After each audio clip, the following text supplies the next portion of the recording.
భవిష్యత్తులో కూడా ఎక్కడైనా క్రిస్టియన్స్ పైన దాడులు జరిగితే అక్కడ తెలుగుదేశం పార్టీ మీకు అండగా ఉంటామని మరొకసారి ఇక్కడికి చేసిన క్రిస్టియన్ సోదరులకు తెలియజేస్తున్నారు.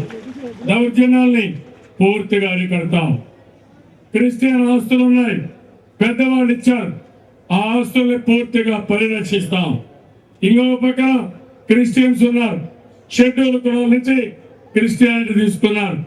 అలాంటి వారిని ఈరోజు బీసీసీగా పెడుతున్నారు. ఇది కరెక్ట్ కాదు. నేను అందుకని అనేక సందర్భాలు చెప్పాను, ఎవరైతే షెడ్యూల్ కులాలు ఉన్నారో వాళ్ళు మతం మారినంత మాత్రాన పేదరికం నుంచి పైకి రావడం లేదు.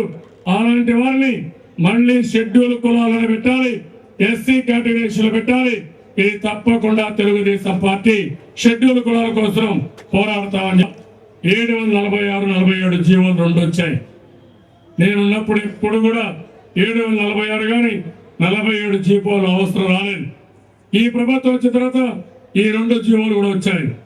ఈ 2 జీవోలు అడ్డం పెట్టుకుని అధికారులు, పోలీసులు క్రిస్టియన్స్ యొక్క ఫాదర్స్ పైన, రెవరెన్స్ పైన, పాస్టర్స్ పైన ఎక్కడికక్కడ దాడులు చేస్తున్నారు. తెలుగుదేశం పార్టీ దీనికి వ్యతిరేకంగా ఉంటాం. రేపు అధికారంకి వస్తానే ఈ 2 జీవోలు కూడా తీసేస్తామని చెప్పి కూడా నేను మీ అందరికి హామీ ఇస్తున్నాను.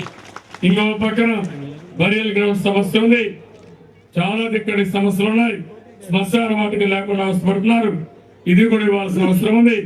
క్రిస్టియన్స్ కి అది చాలా ముఖ్యం. దీన్ని తెలుగుదేశం పార్టీ టాప్ ప్రయారిటీ ఇస్తాం.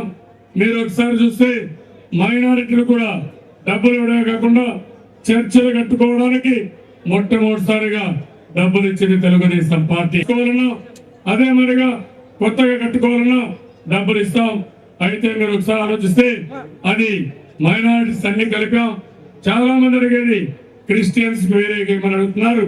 అవసరమైతే వేరే కార్పొరేషన్ పెట్టి తప్పకుండా సెపరేట్ కార్పొరేషన్ క్రిస్టియన్ మైనారిటీస్ కోసం పెట్టి చర్చలు కూడా ఆర్థిక సహాయం చేస్తాం. ఇంకో పక్కన చూస్తే ముస్లింలకు హజ్ యాత్ర డబ్బులు ఇచ్చినట్టు క్రిస్టియన్స్ కూడా బెత్లెహేమ్ పోవడానికి ఆర్థిక సహాయం కొద్దిగా ఇస్తున్నారు.